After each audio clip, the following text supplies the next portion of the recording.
Hello friends, welcome back to my channel UGC net Ankit study point पे। आप सभी आज देखोगे मैं कहानी पढ़ाऊंगी सुभद्रा कुमारी चौहान की राही कहानी। ठीक है, उससे पहले मैं बता दूं आज होली है। आज सभी को होली की हार्दिक शुभकामनाएं। आई होप कि आप सभी ने अभी तक होली खेल लिया होगा, क्योंकि 2 बजने जा रहे हैं। ठीक है, तो मैं ये क्लास 2 बजे यहाँ पे रिकॉर्ड कर रही हूँ। मैं बता दूं आप सभी की होली। ठीक है, होली को हम देखते हैं, होली केवल रंगों का त्योहार नहीं है, बल्कि ये भारतीय सांस्कृतिक चेतना और सामाजिक समरसता और आध्यात्मिक उल्लास का भी प्रतीक है। ठीक है, अगर बात करें तो भक्ति साहित्य में जो होली है, अगर आप देखोगे तो हमारी साहित्य में भी होली का स्थान बहुत सर्वोपरि है। अगर इसमें आप देखोगे तो यदि हम भक्ति काल की ओर देखें तो सबसे मधुर और रसपूर्ण चित्रण हमें किसमें मिलता है, तो सूरदास और मीराबाई के काव्य में मिलता है। ठीक है, उसके बाद सूरदास ने ब्रज में होली का अत्यंत सजीवता से वहाँ पे चित्रण किया हुआ है। जैसे आप एक लाइन है कि आज ब्रज में होली रे रसिया। ठीक है, यहाँ पर केवल उत्सव नहीं है, बल्कि राधा कृष्ण के प्रेम का दैवीय रूप भी है। और मीरा के यहाँ होली आध्यात्मिक मिलन का प्रतीक बन जाता है, जैसे मेरे तो गिरधर गोपाल दूसरों ने कोई। ठीक है, उसके बाद आप रीतिकाल में भी अगर देखोगे तो जैसे बिहारी हैं, केशवदास ने हैं, ये सब होली को श्रृंगार और नायिका भेद के संदर्भ में यहाँ पे चित्रित इन्होंने किया है। यहाँ रंग केवल गुलाल नहीं है, बल्कि प्रेम के विविध मनोभाव है। नायक नायिका के संवादों में होली का काव्यात्मक सौंदर्य रचित है। कब रीतिकाल में आओगे, आप आधुनिक काल में अगर जाओगे तो आधुनिक काल में भी होली का चित्रण सामाजिक यथार्थ के साथ हुआ है। मुंशी प्रेमचंद ने अपनी कहानियों में ग्रामीण जीवन की होली को भी सामाजिक विषमताओं के साथ प्रस्तुत किया है। वहीं अगर आप देखोगे तो हरवंश राय बच्चन को काव्य के रूप में काव्य में रंग जीवन के उत्साह और नव चेतना का भी प्रतीक वो बन जाते हैं। ठीक है, आधुनिक लेखकों में यह भी दिखाया गया है कि होली जो है सामाजिक बंधनों को तोड़कर समानता का संदेश देता है, यानी कि सब मिलकर वहाँ पे होली खेलते हैं। ठीक है, आप देखोगे तो साहित्य में होली केवल एक पर्व नहीं है, भक्ति का माधुर्य है, श्रृंगार का सौंदर्य है, लोक जीवन का भी उल्लास है और सामाजिक समरसता का संदेश है। ठीक है, होली का जो रंग है वो साहित्य के समय साथ बदलता है और उसका मूल स्वर है, जैसे आनंद और एकता सदैव स्थिर रहता है। ठीक है, अब हम पढ़ेंगे राही कहानी। ठीक है, राही कहानी जो सुभद्रा कुमारी चौहान की है। ठीक है, इसमें हम देखेंगे एक राही है। ठीक है, उसे चोरी के रूप में उसे अपराध करनी चोरी करती है। किस किस चीज़ की चोरी करती है, तो एक रोटी की यहाँ पे चोरी करती है। ठीक है, नाज की गठरी, यानी कि नाज नहीं, यानी कि अनाज की गठरी की वो चोरी कर लेती है। उसी के रूप में वहाँ पे उसे जाके उसी के अपराध के रूप में उसे सजा होती है। ठीक है, यहाँ पे 2 ही पात्र हैं, एक तो जो चोरी करती है राही है, एक पात्र और है। ठीक है, उसको हम लोग यहाँ पे देखेंगे। तो छोटी सी कहानी, ज़्यादा बड़ी नहीं है। ठीक है, अब देखो यहाँ से कहानी शुरू होती है, तेरा नाम क्या है। ठीक है, तो वो कहती है राही। ठीक है, क्या नाम है, राही। तुझे किस अपराध में सजा हुई है, चोरी की थी सरकार। कहती है कि तुझे किस अपराध में तुझे सजा हुई है, चोरी की थी सरकार। चोरी क्या चुराया था, नाच की गठरी, कितना नाच था। ठीक है, कहती है कि कितना नाच था, क्या चुराया था, नाच की गठरी होगा 4-5 शेर। यहाँ से क्वेश्चन बन सकता है कि कितना शेर वहाँ पे अनाज था, तो 6 शेर था, 5 या 6 शेर था। ठीक है, यहाँ से क्वेश्चन बन सकता है, इसको याद कर लीजिएगा। और सजा कितने दिन की है, साल भर की। और सजा कितने दिन की थी, तो साल भर की उसे सजा मिली थी। ठीक है, तो जो वेरी इंपॉर्टेंट लाइन है उसको आप लोग अंडरलाइन करते जाइएगा। ठीक है, क्योंकि कहानी आपने इस बार देखा होगा किस तरह से यहाँ से क्वेश्चन बनते हैं, कभी क्रम बनाने के लिए देता है, कभी कुछ देता है, तो ये चीज़ें याद होनी चाहिए। तो तूने चोरी क्यों की, मजदूरी करती तब तो दिन भर में 3-4 आने पैसे मिल जाते। हमें मजदूरी नहीं मिलती सरकार, हमारी जात मांग रो रही है। ठीक है, वो कहती है कि हमें मजदूरी नहीं मिलती सरकार, हमारी जो जाति है वो क्या है, मंगरोरी है। ठीक है, हमें केवल मांगते खाते और भीख न मिले तो, कहती है कि हमें तो केवल मांगते खाते रहना है। तो वो कहती है कि अगर भीख ना मिले तो फिर चोरी करते हैं। कहती है कि तब हम लोग चोरी करते हैं। उस दिन घर में खाने को नहीं था। ठीक है, उस दिन जिस दिन वो चोरी की थी, तो उस दिन उसके घर में खाने को नहीं था। बच्चे भूख से तड़प रहे थे, बाजार में बहुत देर तक मांगा, बोझा ढोने के लिए टोकरा लेकर भी बैठी रही, पर कुछ न मिला। मतलब वो कहती है कि बच्चे भूखे थे और मैं टोकरा लेकर बैठी थी बोझा ढोने के लिए भी, बट वो भी नहीं मिला। कुछ न मिला, सामने किसी का बच्चा रो रहा है, उसे देखकर मुझे अपने भूखे बच्चों की याद आ गई। वहीं पर किसी की नाच की गठरी रखी हुई थी, उसे लेकर भागी ही थी कि पुलिस वालों ने पकड़ लिया। मतलब वो अनाज की गठरी वहाँ पे रखी हुई थी, उसे भागी ही थी कि पुलिस वालों ने पकड़ लिया। अनीता ने एक ठंडी सांस ली। ठीक है, अभी आपको पता चला एक राही पात्र है, दूसरा अनीता पात्र है जो इससे सवाल जवाब कर रही है। वह भी बंद है, लेकिन आगे देखते हैं वो किस लिए बंद है। ठीक है, इसमें सारा एक कहानी एक लाइन से पढ़ोगे तो चीजें समझ में आ जाएंगी। फिर बोली, तूने कहा नहीं कि बच्चे भूखे हैं। अनीता कहती है कि तूने कहा नहीं कि बच्चे भूखे हैं इसलिए चोरी की है। संभव है इस बात से मजिस्ट्रेट कम सजा देता। कहती है कि इस बात से संभव है कि मजिस्ट्रेट कम सजा देता। कहती है जो राही है कि इस हम गरीबों की कोई नहीं सुनता सरकार। बच्चे आए थे कचहरी में, मैंने सब कुछ कहा पर किसी ने नहीं सुना। राही ने कहा, मतलब राही कहती है कि बच्चे भी आए थे, सब कुछ कहा बट किसी ने कुछ सुना नहीं। अब तेरे बच्चे किसके पास हैं? उनका बाप है। अनीता ने पूछा। अनीता ने पूछा, अब बच्चे तुम्हारे किसके पास हैं? उनका बाप है। राही की आंखों में आंसू आ गए। वह बोली, उनका बाप मर गया सरकार। मतलब वो उसका बाप नहीं है। जेल में उसे मारा था और वहीं अस्पताल में वह मर गया। ठीक है, मतलब अब कोई नहीं बचा है। मतलब जेल में उसे भी मारा गया था और वो अस्पताल में मर गया था। तो तेरे बच्चे का बाप भी जेल में ही मरा था। वह क्यों जेल आया था? अनीता ने प्रश्न किया कि वो क्यों जेल में आया था। उसे तो बिना कसूर के ही पकड़ लिया गया था सरकार। राही ने कहा, ताड़ी पीने को गया था, 2-4 दोस्त भाई उसके साथ थे। मेरे घरवाले का एक वक्त पुलिस वालों से झगड़ा हुआ था, उसी का बदला उसने लिया था। 109 में उसका चालान करके साल भर की सजा दिला दी, वहीं मर गया। मतलब कहा कि वो तो बेकसूर ही पकड़ा गया था।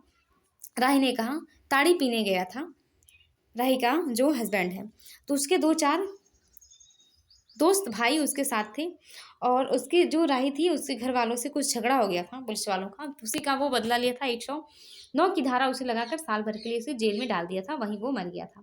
याद रखिएगा कौन सी धारा लगी थी, तो 109 की। अनीता ने एक दीर्घ निश्वास के साथ कहा, अच्छा जा अपना काम कर। राही चली गई। उसके बाद वो चली जाती है। अनीता सत्याग्रह करके जेल आई थी। अब अनीता किस लिए आई थी, तो वो सत्याग्रह करके जेल आई थी। पहले उसे बी क्लास दिया था, फिर उसके घर वालों ने लिखा पढ़ी करके उसे ए क्लास दिलवा दिया। मतलब सबसे पहले उसे बी क्लास यानी कि सेकंड क्लास, मतलब वहाँ पे होती है ना जेल, मतलब फर्स्ट क्लास सेकंड क्लास, किसमें ज़्यादा सुविधा मिलती है किसी में नहीं मिलती है, तो वही चीज़ थी। पहले उसे बी क्लास वाला दिया गया था, फिर बाद में उसे ए क्लास दिलवा दिया गया। अनीता के सामने आज प्रश्न था। वह सोच रही थी कि देश की दरिद्रता और इन निरीह गरीबों के कष्टों को दूर करने का कोई उपाय नहीं है। हम सभी परमात्मा की संतान हैं, एक ही देश के निवासी हैं, कम से कम हम सबको खाने पहनने का समान अधिकार है। ये मतलब वो सोच रही थी, एक प्रश्न उसके मन में ये रहा था कि देश की दरिद्रता का मतलब इसको गरीबी कैसे हटाया जाए। हम सभी परमात्मा की संतान हैं और देश के निवासी हैं, कम से कम हम सबको खाने और पहनने के लिए तो समान अधिकार होना चाहिए। फिर यह क्या बात है कि कुछ लोग तो बहुत आराम से रहते हैं और कुछ लोग पेट के अन्न के लिए भी चोरी करते हैं। मतलब कहती है कि कुछ लोग तो बहुत आराम से रहते हैं और कुछ लोग पेट के अन्न के लिए चोरी करते हैं। उसके बाद विचारक की दूरदर्शिता के कारण सरकारी वकील को चातुरपूर्ण जिरह के कारण छोटे छोटे बच्चों की माताएं जेल भी भेज दी जाती हैं। उनके बच्चे भूखे मरने के लिए छोड़ दिए जाते हैं। मतलब उनके बच्चे भूखे मरने के लिए छोड़ दिए जाते हैं। एक और तो यह कैदी है जो जेल आकर सचमुच जेल जीवन के कष्ट उठाती है, और दूसरी ओर हैं हम लोग जो अपने देशभक्ति और त्याग का ढिढोरा पीटते हुए जेल आते हैं। मतलब दोनों लोग जेल ही आते हैं। एक तो जेल में आकर मतलब चोरी के या फिर किसी के, दूसरा देशभक्ति और त्याग के रूप में। हमें आमतौर से दूसरे कैदियों के मुकाबले अच्छा बर्ताव मिलता है। मतलब जो नॉर्मल कैदी रहते हैं उनसे अच्छा बर्ताव इन लोगों को मिलता है। फिर भी हमें संतोष नहीं होता। फिर भी कहती हैं कि हमें संतोष नहीं होता। हम जेल आकर ए बी क्लास के लिए झगड़ते हैं। मतलब जेल में भी आकर ए क्लास बी क्लास के लिए झगड़ते हैं। जेल आकर ही हमें कौन सा बड़ा त्याग कर देते हैं। मतलब अनीता कहती है कि जेल आकर हम लोग कौन सा बड़ा त्याग कर देते हैं। जेल में हमें कौन सा कष्ट रहता है। मतलब वहाँ पे सारी सुविधाएं उन लोगों को दी जाती हैं, सिवाय इसके कि हमारे माथे पर नेतृत्व की शील लग जाती है। हमें बड़े अभिमान से कहते हैं ये हमारी चौथी जेल यात्रा है। मतलब वो कहते हैं कि ये हमारी चौथी जेल यात्रा है, कि मतलब इतना मैंने देश के प्रति कार्य किया या फिर देशभक्ति जो भी वहाँ पे वो लोग करते हैं उसके लिए मुझे ये 2 बार 3 बार 4 बार जेल जाना पड़ा। ये हमारी 5वीं जेल यात्रा, और अपनी जेल यात्रा के किस्से बार बार सुना सुनाकर आत्मगौरव अनुभव करते हैं। ऐसा कौन कहता है, तो अनीता कहती है। तात्पर्य है कि हम जितनी बार जेल जा चुके होते हैं उतनी ही सीढ़ी हम देशभक्ति और त्याग से दूसरे से ऊपर उठ जाते हैं। और इसके बल पर जेल छूटने के बाद कांग्रेस और राजकीय सत्ता मिलते ही हम मिनिस्टर स्थानिक संस्थाओं के मेंबर और क्या क्या हो जाते हैं। मतलब यहाँ पे ये अनीता कह रही है। अनीता सोच रही थी कि कल तक जो खद्दर भी नहीं पहनते थे, बात बात पर कांग्रेस का मजाक उड़ाते थे। ठीक है, यहाँ से क्वेश्चन बन सकता है और बना भी है। ठीक है, कांग्रेस के हाथों में थोड़ी शक्ति आते ही वे कांग्रेस भक्त बन गए, खद्दर पहनने लगी, यहाँ तक कि जेल में भी दिखाई पड़ने लगी। वास्तव में ये देशभक्ति है या फिर सत्ता भक्ति? अनीता कहती कि वास्तव में ये देशभक्ति है या फिर सत्ता भक्ति। अनीता के विचारों का तांता लगा हुआ था, वह दार्शनिक हो रही थी। हुआ उसे अनुभव हुआ जैसे कोई भीतर ही भीतर उसे काट रहा हो। अनीता विचार वाली अनीता को ही खाए जा रही थी। जो अनीता मतलब विचार कर रही थी वो उसको अंदर अंदर कचोटे जा रही थी। उसको बार बार ये लग रहा था कि उसकी देशभक्ति सच्चा देशभक्ति नहीं वरन मजाक है। उसको बार बार ये लग रहा था कि मतलब सॉरी कि जो सच्चा देशभक्ति नहीं है ये मजाक है, क्योंकि उसके आगे जो एक बेकसूर कह दिया जाए अगर, क्योंकि अनाज की गठरी चोरी की थी वो भी भूख के लिए, वो एक तरफ है और एक तरफ ये है देशभक्ति के लिए। तो ये कह रही है कि देशभक्ति नहीं वरना मजाक है। उसे आत्मग्लानि हुई और साथ ही साथ आत्मानुभूति। अनीता की आत्मा बोल उठी, वास्तव में सच्ची देशभक्ति तो इन गरीबों के कष्ट निवारण में है। ठीक है, अनीता ने कहा कि अगर गरीबों का निवारण किया जाए तो सच्ची देशभक्ति तो इसी में है। बार बार जेल आना से अच्छा यही है। ये कोई दूसरे नहीं, हमारी ही भारत माता की संतानें हैं। इन हजारों लाखों भूखे नंगों भाई बहनों की यदि हमें कुछ भी सेवा कर सके, तो थोड़ा भी कष्ट निवारण कर सके, तो सचमुच हमने अपने देश की कुछ सेवा की। हमारी वास्तविक देश तो देहातों में ही है। किसानों की दुर्दशा से हम सभी थोड़े बहुत परिचित हैं, पर इन गरीबों के पास न घर है न द्वार है। मतलब किसानों की जो दुर्दशा होती है, उनकी फसलें बर्बाद हो जाती हैं या फिर कुछ और हो जाता है, उनसे तो हम परिचित हैं, पर इन गरीबों का क्या होगा जिनके पास न घर है न द्वार है। अशिक्षा और अज्ञान का इतना गहरा पर्दा इन आंखों पर है। होश संभालते ही माता पुत्री और सास बहू को चोरी की शिक्षा देती है। मतलब कहती है कि यहाँ पे अशिक्षा है, अज्ञान है, और जैसे ही बच्चा कह दिया जाए, मतलब एक छोटा से जैसे ही बड़ा होता है उसको चोरी के लिए वहाँ पे सिखाई जाती है कि किस तरह से हमें मतलब मांग के खाना है या फिर चोरी करके, तो ये शिक्षा दी जाती है। सबसे बड़ी बात तो यहाँ पे अशिक्षा है, अज्ञान है, और उनका यह विश्वास है कि चोरी करना और भीख मांगना ही उनका काम है। मतलब उनको एक विश्वास दिया जाता है कि चोरी करना ही उनका, भीख मांगना चोरी करना ही उनका काम है। इतना अच्छा जीवन बिताने की वह कल्पना ही नहीं कर सकते। आज यहाँ डेरा डाल के रहे तो कल दूसरी जगह चोरी की। मतलब आज यहाँ डेरा डाले तो कल दूसरी जगह चोरी की। बचे तो बचे, नहीं तो फिर साल 2 साल के लिए जेल गए। मतलब बच गए तो बच गए, नहीं तो फिर साल 2 साल के लिए जेल गए। क्या मानव जीवन का यही लक्ष्य है?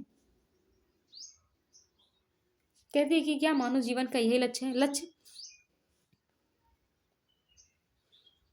है भी अथवा नहीं। यदि नहीं है तो विचार आदर्श की उच्च सतह पर टिके हुए हमारे जन नायकों और युग पुरुषों की हमें क्या आवश्यकता? इतिहास, धर्म, दर्शन, ज्ञान, विज्ञान का कोई अर्थ नहीं होता, पर जीवन का लक्ष्य है, अवश्य है। संसार की मृग मरीचिका में हम लक्ष्य को भूल जाते हैं। सतह के ऊपर तक पहुंच पाने वाली कुछ एक महान आत्माओं को छोड़कर सारा जन समुदाय संसार में अपने को खोया हुआ पाता है। कर्तव्य का उसे ध्यान नहीं, सत्यासत्य की समझ नहीं है, अन्यथा मानवीयता से बढ़कर कौन सा मानव धर्म है। ये लाइन याद रखिएगा, वेरी वेरी इंपॉर्टेंट है। ये आ सकती है, क्वेश्चन यहाँ से बन सकता है। पतित मानवता को जीवन दान देने की अपेक्षा भी कोई महत्वपूर्ण है। राही जैसी भोली भाली किंतु गुमराह आत्माओं के कल्याण की साधना जीवन की साधना होनी चाहिए। सत्याग्रही की यह प्रथम प्रतिज्ञा क्यों न हो?